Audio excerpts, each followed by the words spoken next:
नमस्कार दोस्तों, मैं पंकज बिजलानी फिर से आपके सामने हाजिर हूँ। दोस्तों, आज एक ऐसे मुद्दे पे हम लोग डिस्कशन करने वाले हैं जो कि एक बहुत ही सीरियस मुद्दा है। सीरियस इन द सेंस कि इंडिया के हिसाब से बहुत सीरियस है और स्पेशली मेट्रोस में या ओवरऑल छोटी सिटीज़ में भी ये काफ़ी ही एक बड़ा मुद्दा है। लोग कहते हैं कि इल्लीगल कंस्ट्रक्शन होना नहीं चाहिए। मैं भी कहता हूँ बिल्कुल नहीं होना चाहिए इल्लीगल कंस्ट्रक्शन क्यों होना चाहिए? बट आप एक आम इंसान की प्रॉब्लम समझिए कि कोई भी आम इंसान इल्लीगल कंस्ट्रक्शन करता ही क्यों है? जब उसके सब रास्ते बंद हो जाते हैं तभी वो इल्लीगल कंस्ट्रक्शन करता है। और ऐसा ही कुछ होता आया है और हो रहा है बड़े पैमाने पे। अगर मैं पुणे की बात करूँ, हमारे व्यूअर्स ज़्यादा पुणे से हैं, अगर आप दूसरी सिटीज़ से भी हैं तो रिलेट कर पा रहे हैं। जो एक कॉमन मैन है, उसके पास ज़्यादा ऑप्शन बचते ही नहीं। या मैं अभी रिसेंट की बात करूँ, एक छोटे डेवलपर या बिल्डर के पास कुछ ऑप्शन बचते ही नहीं है कि वो कुछ सैंक्शन बना पाए।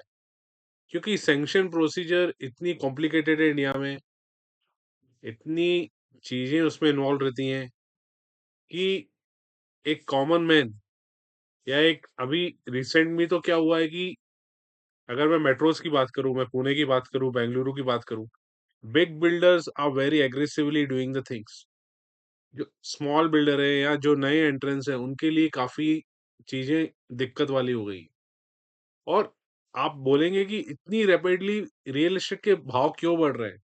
वन ऑफ द रीज़न ये भी है कि पूरी तरह से चॉस का माहौल है, पूरी तरह से कन्फ्यूज़न का माहौल है, ना तो कुछ क्लैरिटी है बिल्डर्स को, ना तो गवर्नमेंट कुछ ट्राई कर रही है इसके ऊपर। ऑफ कोर्स इसमें गवर्नमेंट को ही दोष दे सकते हैं, क्योंकि देखिए अभी प्राइस जहाँ पे पहुँच चुके हैं घर के,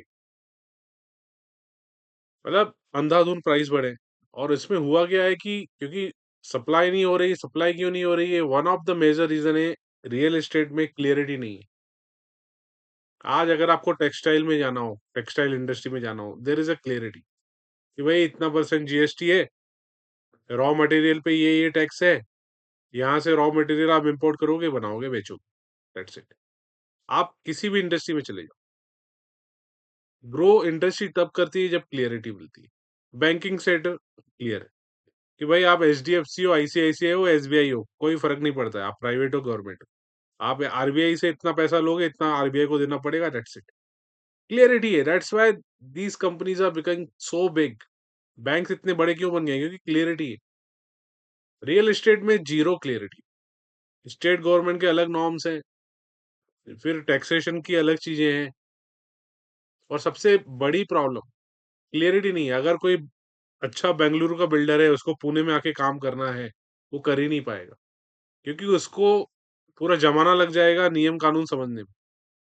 और I don't know why there is so complicated things in real estate कि कोई भी कॉमन मैन भी अगर कुछ हाथ डालने का सोचता है तो कर नहीं पाता है। अभी एक बहुत बड़ा एन्क्रोचमेंट को तोड़ने का काम किया लोकल अथॉरिटीज़ ने। See I am not against it, ठीक है, किसी ने इल्लीगल बनाया है तो उसका टूटना भी चाहिए। But this is a massive problem. आज इंडिया में गरीब गरीब होता जा रहा है, अमीर अमीर होता जा रहा है, उसका एक वन ऑफ द रीज़न ये भी है कि रियल एस्टेट में आपके पास क्लैरिटी नहीं है।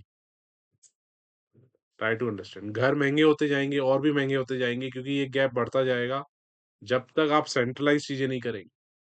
मेरा रिक्वेस्ट है, I am going to tag the PMO also and the central authorities plus state authorities. Sanction procedure को इतना ईज़ी किया जाए, जितना ईज़ी आज पासपोर्ट बनाना हो गया है। पहले पासपोर्ट में भी बहुत सी चीज़ें होती थी, पासपोर्ट ईज़िली बनते नहीं थे।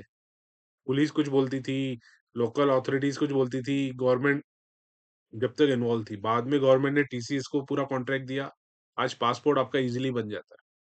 क्योंकि टीसीएस है, पूरा ऑर्गनाइज़ करके रखा है, भाई ये नियम है, ऐसा-ऐसा है, दैट्स इट। आप पासपोर्ट कश्मीर में बनाओ या कन्याकुमारी में बनाओ, आपका सेम प्रोसीजर से निकलना पड़ेगा, सेम चीज़ों से निकलना पड़ेगा।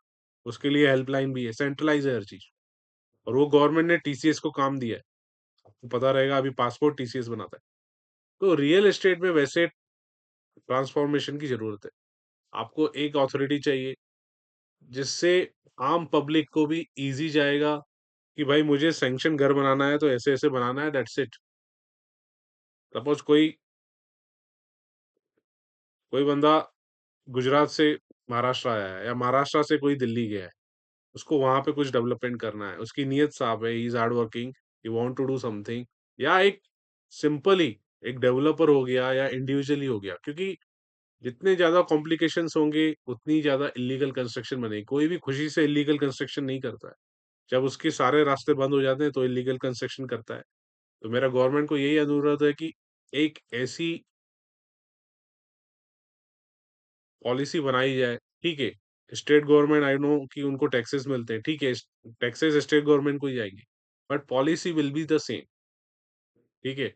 अगर कोई भी कॉर्पोरेशन सैंक्शन दे रही है या कलेक्टर सैंक्शन दे रहे हैं या जो भी है, एक स्ट्रीमलाइन चीज़ें होनी चाहिए, और वो ऐसी स्ट्रीमलाइन चीज़ें होनी चाहिए कि उसमें फटाफट काम भी हो।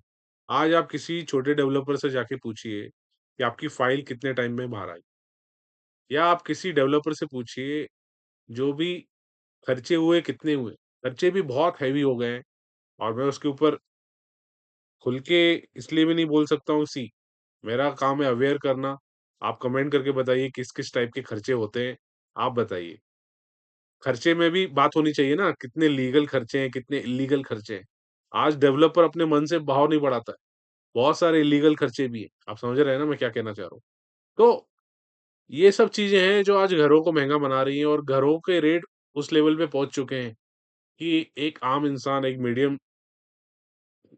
मिडिल क्लास इंसान के लिए दिक्कत होती जा रही है, घर को खरीदना या घर को अफ़ोर्ड करना एक अच्छे एरिया में। बिकॉज़, और ये सिर्फ़ पुणे का सीन नहीं है, ये बहुत स या फिर आज आपको कोई बिज़नेस सेटअप करना है, आज आप सैंक्शन शोरूम लेने जाएँगे या शॉप लेने जाएँगे, आप रेट देखिए, 100-200 स्क्वायर फीट की शॉप आपको जाएगी 2-3 करोड़ में। फिर इंसान क्या करेगा, अरे! ठीक है, ये इल्लीगल शॉप ले लेता हूँ, इसमें पैसे बना लेता हूँ।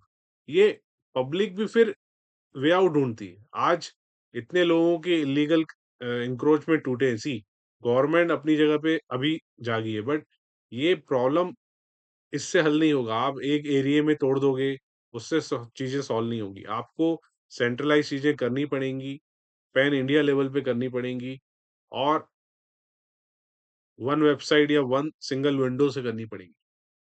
जो भी नियम के हिसाब से बनाएगा, तो उसकी बिल्डिंग को हाथ भी नहीं लगेगा, या जो भी है टैक्सेस ट्रांसपेरेंटली आपको रखने पड़ेंगे कि ये टैक्सेस हैं, उसके अलावा और कुछ भी नहीं जाना चाहिए, अंडर टेबल भी नहीं जाना चाहिए। तो आई होप समझ पा रहे हो कि मैं कौन से it's a very serious issue, ये, और ये पूरे भारत का इश्यू है। अभी पुणे की मैं बात बता रहा हूँ, वाकड़ करके एरिया है, वहाँ पे बहुत बड़ी ड्राइव हुई, इल्लीगल कंस्ट्रक्शन तोड़े गए। पहले हम लोग देख लेते हैं डिस्क्लेमर, जो कि सबसे इम्पोर्टेंट चीज़ है। उसके बाद आ जाते हैं थंबनेल पे, TCMC to demolish unauthorised construction in Wakad Pune. कब तक आम इंसान पिसेगा गैर कानूनी के नाम पे? ये मैंने हेड हेड थंबनेल दिया है। क्योंकि आप देखेंगे जाके तो वो सब बेचारे छोटे-छोटे वेंडर्स हैं, जिनकी दुकानें हैं, या जिन्होंने प्लॉट लेके बनाया या रेंट पे बनाया या उसके ऊपर फर्नीचर बनाया। They are not the millionaires और बिलियनियर्स। मिलेनियर्स और बिलियनियर्स तो आपको पता है, उनको तो कोई दिक्कत नहीं आती है प्रोजेक्ट सैंक्शन में, या उनके हज़ारों फ्लैट्स चुटकियों में सैंक्शन हो जाते हैं। आज पुणे में अगर मैं बात करूँ, see I am not against the big companies, I am not against the Godrej properties, I am not against the Lodha, I am not against the all the big player, but they are selling thousands of flats, they are maintaining the price, उनको अगर चाहिए तो वो 70 लाख में 1 BHK बेचेंगे या studio बेचेंगे 1 करोड़ में, because they have the power. छोटे डेवलपर्स के सैंक्शन इतनी ईज़िली नहीं हो रहे हैं जितना मुझे, या कॉमन मैन के बंगलोज़ या कॉमन मैन के शॉप्स इतने ईज़िली नहीं बन रहे हैं लीगली, तभी उनके पास पावर है इतना रेट बढ़ाने की। तो अल्टीमेटली पिस कॉमन कॉमन मैन ही रहा है। बाकी की न्यूज़ देख लेते हैं। इस तरह से कुछ ड्राइव हुई।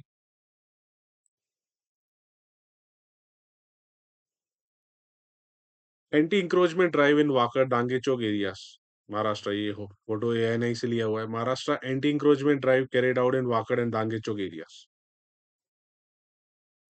Chinchwad Municipal Corporation (PCMC) conducted an anti-encroachment drive on Wednesday, demolishing unauthorized construction in Wakad and Dangichok areas. Regional officer of PCMC, Shrikant Kolab, explained that the encroachment in the Wakad area had been clear, stating the encroachment was done in the Wakad area. All illegal construction has been demolished since there since Monday. Before that, we sent notice to the people who were doing the construction and gave them 2 days to vacate the place. 2 दिन का time दिया था उनको खाली करने का जगह।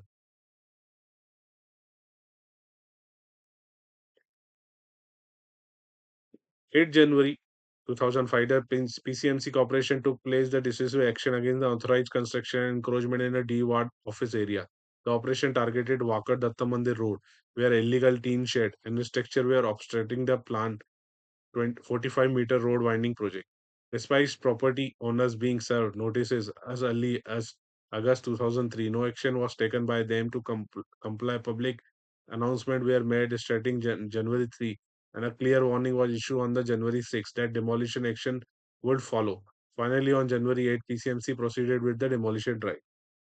तो उनको ऑलरेडी पहले नोटिस दिए हुए थे, उसके बाद इन्होंने ये एक्शन लिया है। तो ये भी देख लेते हैं कि किस तरह से एक्शन लिया है। ये एएनआई का मैंने एक वीडियो निकाला है, उसको देख लेते हैं।